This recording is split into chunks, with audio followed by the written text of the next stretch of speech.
and gents, welcome back once again. All things covered. Patrick Peterson, Bryant McFadden, another outstanding, entertaining, jam-packed show for you all to enjoy. Ladies and gents, yes, sir, it's a great day to be alive, and it's a great day to be a Pittsburgh Steelers fan, right? This episode, there's a lot to unpack. There's a lot to talk about. We're going to recap a wild win for the Pittsburgh Steelers against a divisional rival in the Baltimore Ravens. Of course, with that being said, it is the bye week, so we will preview the bye week, kind of get an insight about, what's going to happen for the guys during this bye week and then around the league. So there's a lot to definitely talk about. Stay tuned. You don't want to miss. Pat P, Ravens recap the Pittsburgh Steelers home game against the rival in the Baltimore Ravens. The Pittsburgh Steelers took care of their business, 17-10. All right. Every week I do a prediction. And if you guys haven't really been following my predictions, I've been very, very close. Real good at predicting the score. My prediction was Pittsburgh win 19-14. Right. I was close. 17-10 in favor of the Pittsburgh Steelers. But the main thing that I was right about, Pat P, predicting the Steelers to win that ball game. Most important thing. Yeah. Most important. That's the most important thing, right? Steelers improved to 3-1 in the last 4 games against the Ravens when trailing by double digits. They were down by double digits in that ball game this past Sunday. Pat P, man, we heard Mike Tomlin shout out to you on the way to the locker room. Welcome to the Steelers Ravens, baby.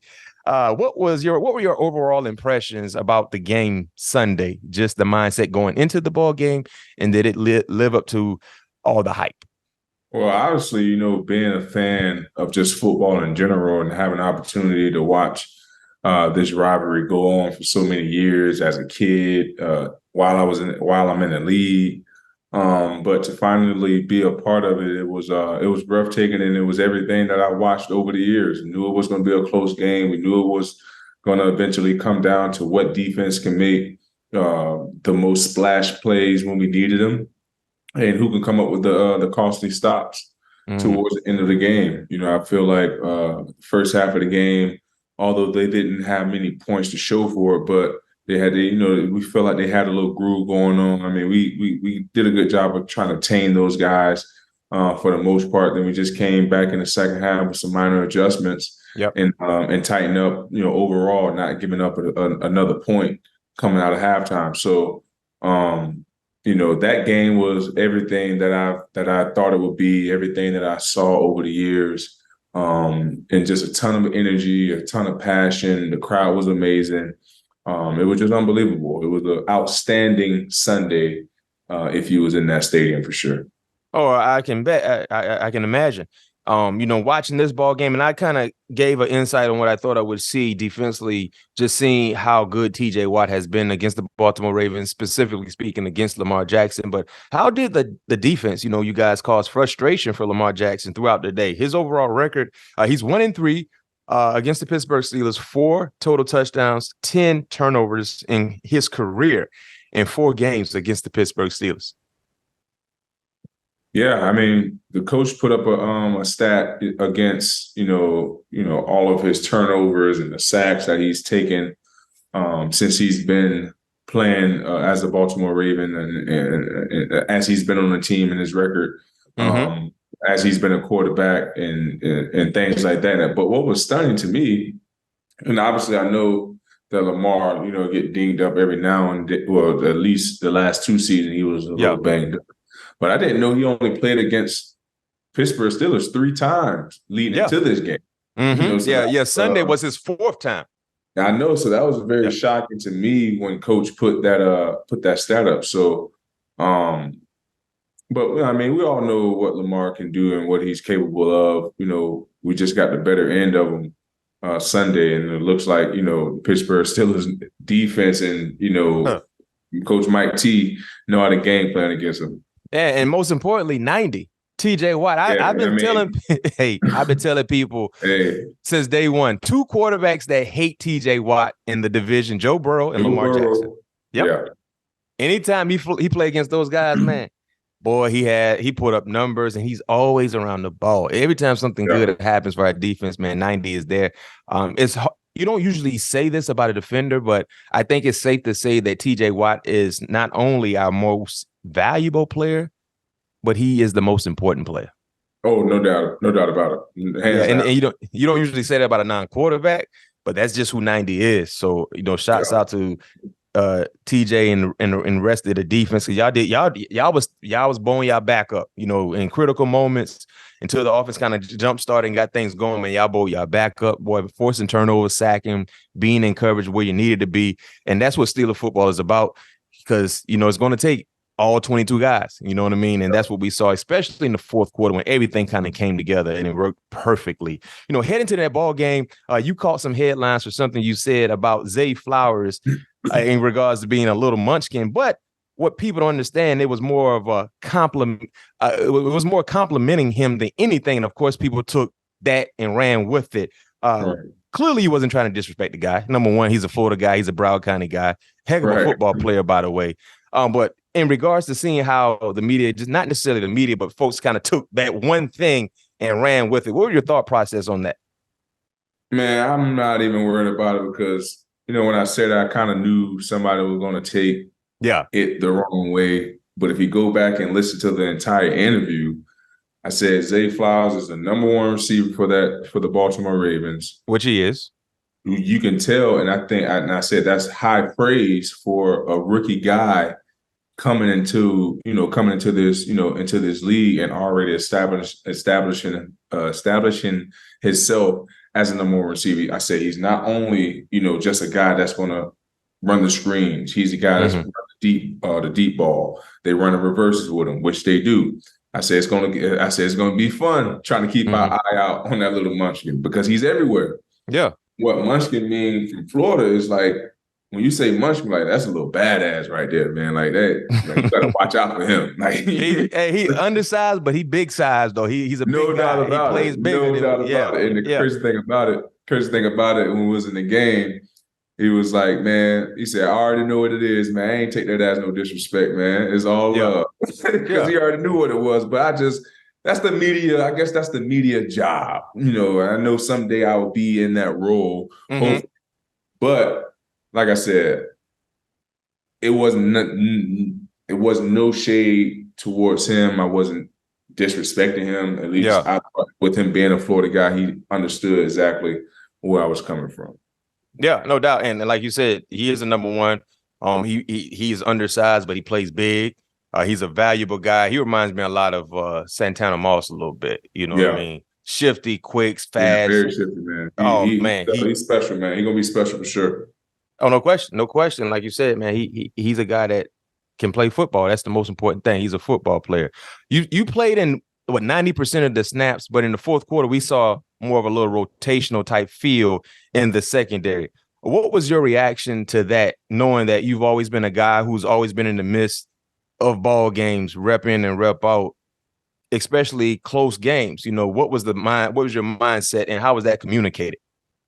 Man, it was another day in the office. At the end of the day, we all know that Joey has to be on the field at some point.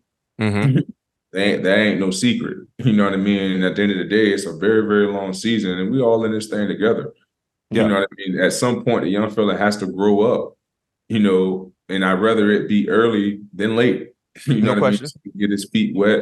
So when we, Lord's willing, when we do make that run, he won't be blanking. He'll just step in there and be ready to roll just as he did Sunday and coming up with a huge interception to help us win that ball game. But man, I'm in the stage of my career, Mac. I want to do obviously whatever is best to help the team. But I also, want to continue putting good tape out there. But I also understand, the situation that we're in as a defensive back room. Like I've been in this game for a very, very long time. And you draft a guy this high, you ain't drafting to have him on the sideline. Especially if he can play. Now, one thing, if he ain't really ready to play, then you gotta keep the training wheels on him. But clearly, as you mentioned, man, the young kid is growing. He's understanding what he's supposed to do. He is where he needs to be, and it's only a matter of time. The thing is, like you mentioned, that's the thing that most people need to understand and know and respect from a guy like yourself. There's no hate ever ever involved in what you do and who you are as a player. And you understand the game and understand the business side. It's a long season. At some point in time, everybody's going to have to be willing to put their hand in the pile to do what it takes. You gotta think about this as well. Like, I'm 13 years in. I played every snap up to this season. We've been averaging 75 snaps a game. Like, that's damn. That's college. That's like college. You know what I mean? Right there. So, you know what I mean? At some point, like, I'm not that, young whippersnapper anymore. You know what I mean? I just want to still be able to play some quality football and also help these young guys be able to, mature their game and be able to be in a position to where they can be able to play as long as they want to play.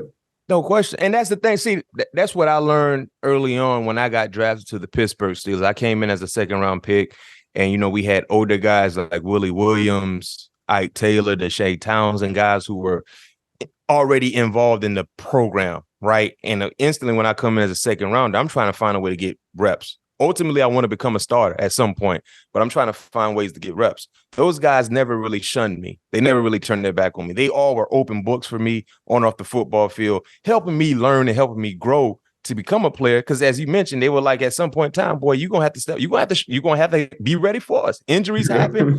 You know what I mean? Things happen in the flow of the games where we're gonna have to hand the baton to you, and you got to be ready to deliver the goods. And I really appreciate that, because having friends around the NFL, there are a lot of guys, older guys, when you come in and play the same position, they see you as a threat and they don't want to help. Right. And good teams don't have selfish people in the locker room. Good teams have guys that are selfless.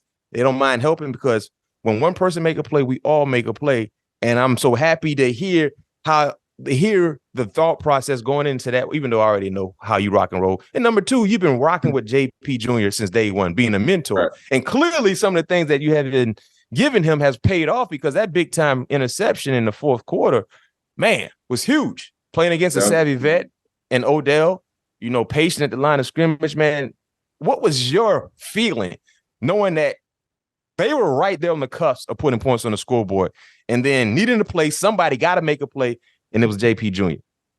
Man, it's crazy that you say that, because, man, going into that, I don't know if Coach was doing this when you was with him, but, man, we go through 7 shots almost every single day. And it's basically the ball's at the 2-yard line. The offense got 7 plays to try to score as many times as they can. Mm-hmm.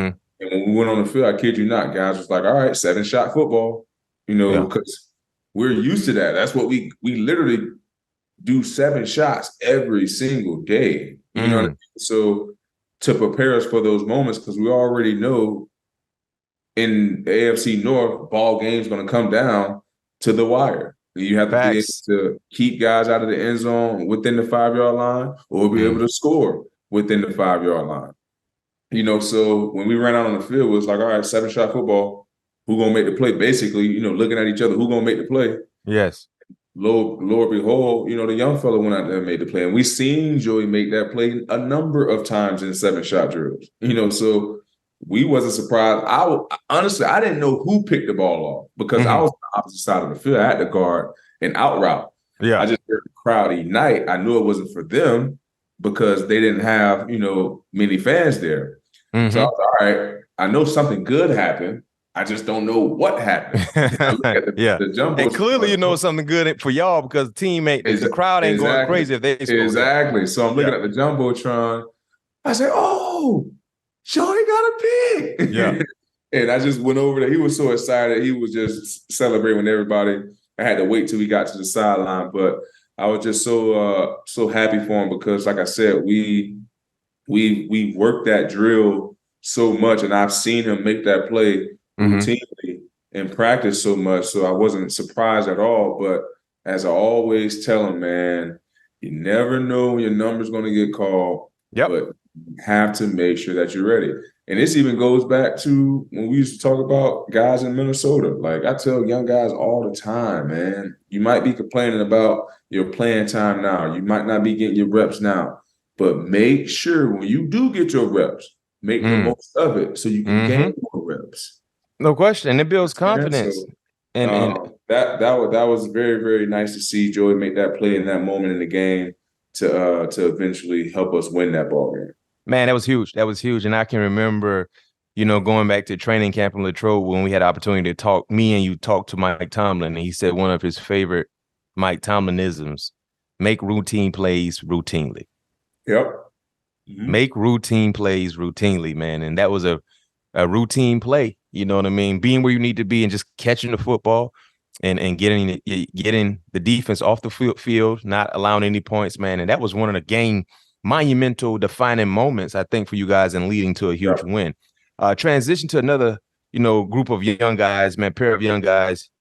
Kenny Pickett, George Pickens, man. That touchdown pass was pretty dead on the money. From a defender perspective, Pat P, you've covered a lot of people. You've covered a lot of routes. What can a defender do? Marlon Humphrey, savvy vet, one of the best to do it in the National Football League, singled up one-on-one. It wasn't like it was bad coverage, but just the ball placement and just being able to hit George Pickens in stride, man. What can a defender do in a situation like that? Man, honestly, Marlon was in great position to probably the last 5 to 7 yards. And what GP did a great job of was stacking him. And as a defensive back, you never want to get stacked because now they have the ability to create even more separation with a little bit of a shove. That's what I was about to say. Listen, I'm okay. It happened and it wasn't called. But as a defender, boy, them wide receivers, they always get away with that little quick and people might think it's not a big deal. Lie. Just go out and maybe and race someone and allow them to have a step on you, but then give you a quick shove and see what that does in regards to. But you got to think about it too, Matt. Like your feet, when you're running, at some point, both of your feet are not on the ground. Exactly. So that little nudge definitely throws you off a little bit. Yeah. and as good as these quarterbacks are, that little small space is all they need. And George Pickens, wide receivers do that all the time. And it's never called. But for us, it's a huge difference in being where you need to be to break it up or not. That little shove, man, and he did it simultaneously while in stride. And like I said, man, I'm happy it wasn't called. But just the defender in me is like, oh, boy. I just said the biggest thing was he allowed him to stack him probably the last 5 to 7 yards. Yeah, great. But most importantly, the ball placement, man, that was the ball placement was unbelievable. I mean, honestly, that connection because if you go back and watch that game, anytime he was saying it up, I said anytime he was saying it up, he was going to it. Not only that, but he was never really throwing the over the shoulder fade. He kept throwing the back shoulder. Yeah, back shoulder. Yeah. And next thing you know, he got the zero coverage, which I don't know why they was pressing the zero coverage anyway.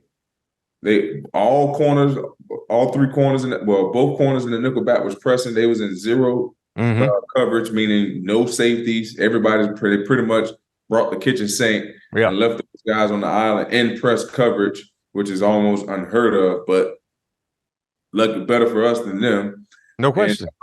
And we got them. And we got them in the perfect call. And the crazy thing about that, too, I never forget, man, on Wednesday meeting, Coach said, when it's a dying moment, they will try to burn the house down.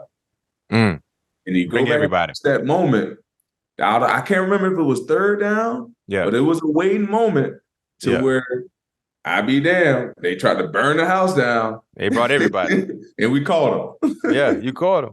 Man, that those are pivotal moments, and you talk about just hearing something and watching film and then actually living in the moment during the ball game. People don't understand how important the week of prep is. Just verbal information sometimes, and of course, visual information is in regards to what you see. So Mike Tomlin definitely was in his bag and knowing what was going to happen, and actually happened. So that's what good coaches do, man. They study, they understand, they give you wisdom, give you the knowledge, and it's up to you to apply it on game day. Defensively, we already know Pat P. 90 gets the headlines. He's like Michael Jackson of the Jackson 5, right? Deserving so. But Alex Highsmith is playing at an all-pro level as well. What does it mean for the team defense to have those type of individuals, TJ and Alex Highsmith, playing at the level that they're playing at? Because they benefit from each other so good. Usually one is sacking the quarterback, the other one's picking up the football, or vice versa. You know what I mean? We saw that with the Cleveland game. Then they relived the moment all over again against the Baltimore Ravens. But tell us a little bit about those two guys. And for you, Pat P, question, with you being in year 13, played a lot of football, been around a lot of defenders. Is this the best duo of pass rushers you ever played with? Oh, yeah, by far. By far. Just both guys coming off the edge and, like you said, playing at the all-pro level. By far. I mean, both of those guys got 4+ sacks in 5 games. Both of them got, forced fumbles. Both of them got touchdowns. Yeah, both of them do got touchdowns. So think about that. Yeah, so I mean, it's just, those guys are just unbelievable, and they play at a high level each, not only on Sundays, every day at practice, the film room. Communicating while we're, watching tape as a defensive group. Just guys are just always in tune with the game and want to have that get better with everybody. You know what I mean? So these two guys are definitely by far the best pass rushing duo that I've been around, hands down. Yeah, and I played with some great pass rushers myself, just in Pittsburgh alone. Clark Higgins, Joey Porter to start off, and then it went with Clark Higgins and James Harrison, and then James Harrison and Lamar Woodley. Yeah. So there were some hell raisers too. But what we're seeing right now with 90 and Highsmith, man, they keep going in the direction they're going. And that's the thing with Highsmith, he's not getting a lot of the attention because, well, getting the headlines. People not really talking about him, but they should. You know what I mean? We talk about two of the best duo of pass rushers in the National Football League. You can't have a conversation without them two individuals involved. You said Heisman, how many sacks he got? I want to say he got at least 4. 4? TJ got at least 4, right? TJ got 4. We go see. We got to get Eric. Yeah. TJ, I think they both got at least 4. And we talk about forced fumbles and touchdowns and recoveries. They both got all pro numbers in 5 weeks of play, clearly, and big game-changing plays too. That's the thing. Closers, one of the best baseball closers, I considered in the last few years was a Aroldis Chapman, and whenever he stepped on the mound, boy, he was going to seal the deal. We kind of got that same little. We got that same little thing. He got 2 sacks, 2 forced fumbles, 1 pick, 10 solo tackles. It feels like it's more than 2, and TJ got 4. Yeah, TJ probably got like 4, something like that. Well, let's see. Hey, TJ has 8 sacks? No. Yes, he does. Shoot. What? This man got 8 sacks in 5 games? Yeah, 8 sacks, 2 forced fumbles, 12 solos. And a touchdown? And a recovery? Dang. Yeah. He's on pace for the single season record. He can get it. They keep disrespecting this man. He can get it. Best defensive player in the league, man. When he's healthy, there's nobody better than him. He can get it. Yeah, when he's healthy. Shouts out to TJ Watt. Man, before we go to break, special teams was huge as well. Special teams, man. How big a role did special teams play for both sides, Pat P? Man, they played a big. They played what Kilbrew blocked that turned into a safety, and then Gunner fumbled. But you guys jumped back into the forefront and and stood up. But talk about that block punt. That was huge, by the way. Man, that block punt was huge. Like you said, that was big for us. Just because the way the game was going, we needed a splash play at some moment. As a defense, we went out there saying this is our time to flip the field, to try to keep those guys down there, to try to get ball hand and grass with Calvin, one of the more dynamic players on our team.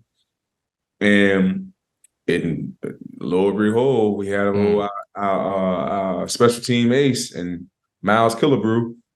Going out there making your last name Killebrew, you got to be held on special teams. Yeah, man. He go out there and make that splash play for us that we needed in such a pivotal moment in that game, man. And the good thing about it is to see all of the hard work, the behind the scenes study that he does on a day in and day out basis. And to see it all come together again, just like Joey. I seen him make that play throughout training camp, spring training, OTAs. Same thing with Miles. I've seen him be a hellraiser when it's time for punt team or even punt return team to be called up throughout practice. He's working on his craft, making sure he's where he needs to be, working on the little angles that he may need, because as you got to be sharp if you blocking a punt if you block a punt or a field goal attempt. No question. Your angles and your steps got to be on point because it happens so quick. But I've seen him work timeless, on his craft, and to see that come through. We've seen it in preseason. Got to get a big time block against the Buffalo Bills, and here we go again, having a big time block for us against the Baltimore Ravens. Yeah, that was set huge. us up to recapture the momentum in that game. Yeah, I love it. The thing I'm loving about this team, they're finding ways to win. And it might not be the prettiest, it might not be the smoothest. The end results are all the same thing. Just trying to find a way to win. So, hey, it's a great way to ride into the bye week. We're going to take a break. When we come back, bye week evaluation, also tap into around the league, see what's going on throughout the NFL. Is there any new Taylor Swift news? Stay tuned. Pat P, bye week evaluation. First and foremost, what are your plans for the bye week? What's the schedule like for you guys? Clearly, you get a few bonus days, as Coach Knight T like to call them. But what are your plans for the bye week? Man, just relax. Get the body back. Close to 100% as possible, and get ready for this. What we got? We're in week 5. That'd be week 6. So 13. That's 12 more weeks into the season. Get the body ready to roll for this long 12-week season that along with some Thursday night games too, by the way. Yeah, and some Thursday. Right here, we got a Thursday night game right after the Rams. So that's one of them out of the way. Yeah. And when do you start prepping for the Rams? As you mentioned, the next opponent coming up after the bye week. Probably next week. We always, at least the teams I've been on, you always want to take this time to, like you talked about, evaluate ourselves throughout, however many games that we played, and want to, hone in on the skills that we need to sharpen, for the second half, the back half, well, not the back half, the second half of the season, for the second quarter of the season, for the most part moving forward. So just pretty much focusing on ourselves, focusing on what we can get better at, and moving forward, we'll probably get on the round sometime next week, assuming sometime next week. And talking about focusing on yourself, 2-part question for you. What can you improve on individually after the bye week? And where can the team improve? Where can you visualize improvement for the team after the bye week? Me personally, I want to get better at my open field tackling. And probably just getting my disguise game a little bit better in the third down game, especially when I'm inside, because as you see, I'm blitzing a little bit now.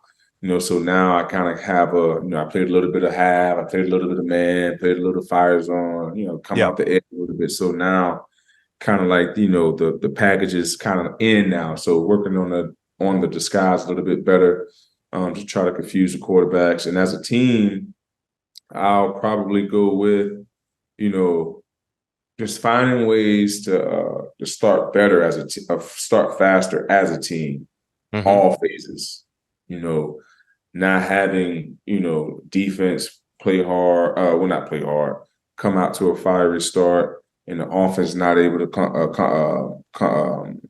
off complement off that. Special teams, hitting on all cylinders. But if the defense and the offense is clicking on all cylinders, we won't need any special teams, especially the punt unit, for the most part. So honestly, just finding a way to play a complete game as a team, be clicking on all cylinders as a team, and just finding a way, because, we want those, that ball game last week, but there's still so much we could clean up and be better at. So just finding ways to just clean up the little mistakes that continue to show up on tape. Yeah. So I believe those are two evaluation pieces I can go with as far as on the team and myself.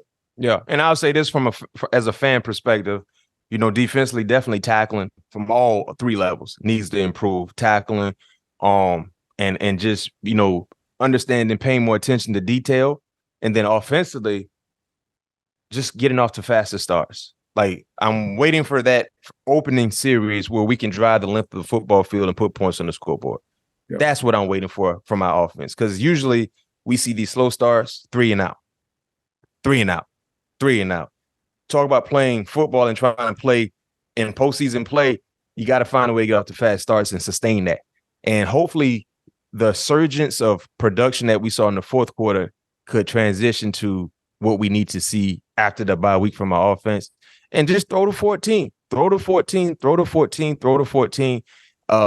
just continue to establish confidence as a passer in Kenny Pickett. And, we should be okay. But we've had some ugly moments, but we're still atop of the division. That's the one bright spot. And I don't foresee us just continuing to have these ugly moments. You know what I mean? Eventually, everything's going to come together. All the pieces of the puzzle will be intact, and we're going to rock and roll. Talking about, this team, we all had high hopes for this draft class, the rookie class. They've made some contributions so far. Obviously, with JP's junior interception on Sunday, Broderick Jones also made his first start. What do you think? What do you think we'll see from these young guys as the season continues to progress? And by the way, Broderick Jones played some pretty. I know you probably didn't see it, Pat P, but he played some pretty good football, man, making his first start, man, and living up to the billing so far. Yeah, I think this is probably top to bottom one of the better draft classes I've been around. Guys that came in and ready to play right now. Not having an opportunity to see Broderick this week, but last week I had an opportunity to watch him a little bit. I was so excited for him to get in there and make some plays. Obviously, like I talked about all the time, as young guys, you always got to be ready. Mm-hmm. But to see him and JP and Nick and who else is another young guy? Not Calvin, but I'm trying to think. Washington Darnell. Those guys have a very Keanu.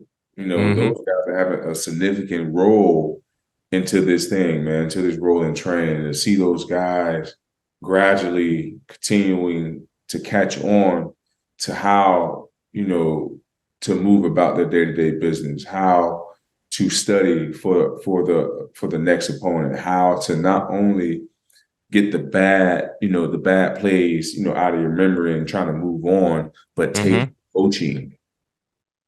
You understand? Taking coaching. Like, that's one of the main things I feel like this young society is lacking, being coachable. Yeah. Yeah. And they all are coachable guys, and they all love the game of football. That's a top priority as well. Loving the game of football, and they see to have all of that in place as well. So, hey, man, this is a great opportunity. You want to always go in the bye week above 500. You want to go in the bye week sitting at the top of your division. You want to go in the bye week just winning your most recent ball game. You guys are able to do that, so everybody should be happy. Get some rest, get healthy, and jump back and get ready to go. We're going to take a quick break before we let you go, Pat P. Got to talk about what's going on around the NFL. Around the league is next. Pat P, if I was to ask you a question right now, the best team in the NFL is who? 49ers. Facts. Facts. 49ers right now ain't playing no games. Yeah. 49ers right now, they're not playing any games. Clearly, Brock Purdy would not win the MVP because he would never put up the consistency of numbers that he needs to do because they are so balanced. But Brock Purdy is playing like one of the best quarterbacks in national football. Yeah, that he is, but he won't. He won't. Yeah, he won't win it. He'll probably be in the conversation, but it's just that he but his like you said, his numbers are crazy. He's putting the ball where it needs to go. No, not me. I don't think he have a turnover yet. I'm telling you, that Kyle Shanahan system is very, very special. Well, that play call. Did you see that? Did you see that Sunday night game against the Cowboys? Oh yeah, I watched it. Hell, when they got 30, it was 35-10. Then that's when I hung it up. But yeah, I watched the game. They got great quarterback play, great offensive line play, great running back play, great pass catching play. Defensively on all three levels, they play sound football. Physical. Yeah. It's like when you play against the 49ers or you watch them, you feel them. Like it's not just they don't just drag down. I remember Fred Warner. No question. I remember at Florida State. Oh yeah, Greenlaw and Fred Warner, no question, great duo. But at Florida State, Mickey Andrews used to tell us all the time in practice, like, man, it sounds like we playing naked. Like ain't nobody got no pads on. We should never be on the football field and not hear no click clacking. Like I need to hear something. Like why I don't hear nothing? Y'all tackling people and we don't hear nothing. That's not how the game's supposed to be, right? When they play, when the 49ers play, oh, you hearing it. You the boom. Yeah, they running into people. When they get there, boy, they got bad intentions. But I agree with you. 49ers, they're the best team in football. Who would you say is number 2? Eagles. I think so. I think right now in the NFC, there are a lot of people. NFC, just top it. But we are waiting. We are waiting to see right now in the NFC, in my opinion. Who would be that third team? Well, you would say you got 3. Detroit. You think I think I think Detroit is the third. I think they would beat the Cowboys right now, but I still think Detroit is not on the level of the Eagles. They're not. They're not. But I would say they're the third best team. Yeah, they're the third best team. Right now, it's like we're waiting. And get this now, San Francisco will play. They will play San Francisco this season. They will play each other, but it's, San Francisco and Philly. They will play Philly. Okay. This year in Philadelphia. But right now it's almost like that's the NFC Championship game that we're waiting for. In San Francisco right now, the way how they playing. You guys got an opportunity to see them firsthand, and everybody was like, "Well, what happened?" No, they're like that. I mean, I had an opportunity to see them since 2000, whenever Kyle Shanahan landed in San Francisco. Yeah. So I had a great understanding of how the offense is ran, but it's easier said than trying to defend it. But they got some shit over there. Yeah, they do. The play calling, the personnel. Woo, that thing is really cooking. And Brock Purdy, boy, if it wasn't for Brock Purdy, Lynch and Shanahan would definitely be on the hot seat or overly criticized because of what happened with Trey Lance. Yeah. Should the brotherly shove, the tush push is what they call it, should that be banned, you think, Pat P? Should it be banned? I mean, I don't think so. Why not? Because it's a football play. I mean, you see guys moving the pile all the time when a running back is in open field. I think that should be banned also.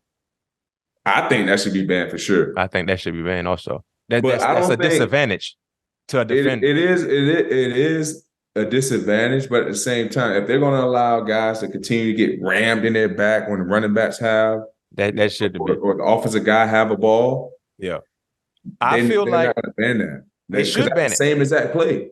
It is, and the crazy thing about it, I sent that to the NFL because they always talk about player safety.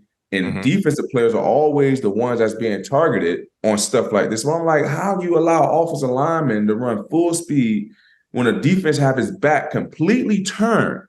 Yeah. And you got a guy just coming, blowing him up in the back, pushing the pile. That's not player safety at all. That's not player safety. No, that should be a foul because that's a defenseless player, right or wrong. I agree. I don't like that play. I feel like when the forward momentum is stopped, it should be done. An offensive player, blow the whistle. Don't allow offensive linemen just to run and push the pile. That's no different than having someone push Jalen Hurts from the back. You know what I mean? Coming behind him and push him. That's an advantage. Right. You know what I mean? Because my thing is this. If you don't allow someone to pull someone from the front, to pull them, to get extra yards, you shouldn't allow them to push from the back. You can't allow nobody to push. I agree. Quarterback sneaks, go back to the old way. If you want to do a quarterback sneak, nobody should be pushing them from the back because I think that's a disadvantage in favor of an offensive player. As a defender, I'm trying to think about this, Mac. Yep. Think about this. As a defensive player, we can't push on a field goal block. We can't push on a defender back to give him leverage. Yep. You definitely can't. That's a good point. That's a good point. Because you guys can easily push the D tackles to help give them momentum and provide power. We can't do that as a defensive player. To run over the offensive lineman.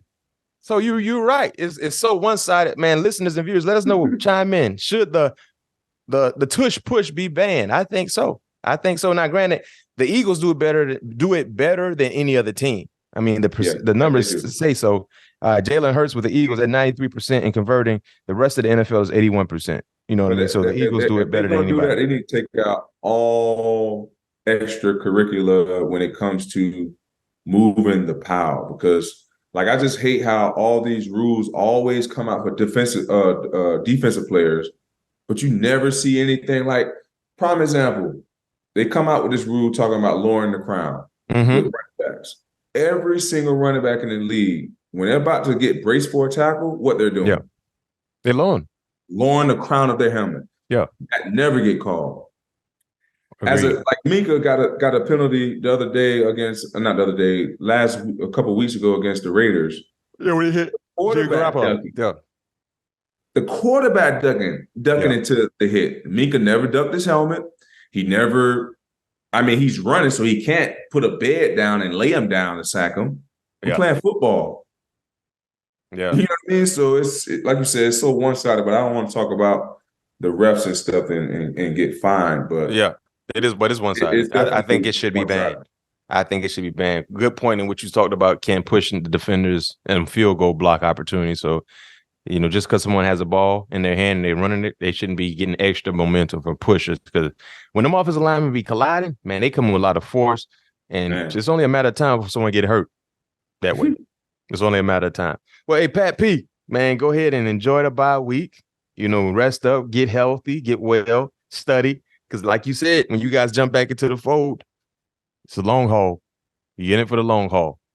So get ready to go, man, and do what you need to do. And go ahead and get this thing rolling and stay on top of the division, my guy. Yes, sir. That's the goal, man. Yes, sir. Well, as we always say, thank you for joining listening to us. Let us know about the tush push. Should it be banned? What are your expectations for the rest of the way for the Pittsburgh Steelers? Let us know how you feel. We love to read your comments in the comment section. And as we always tell you, see you when we see you. Peace. Peace.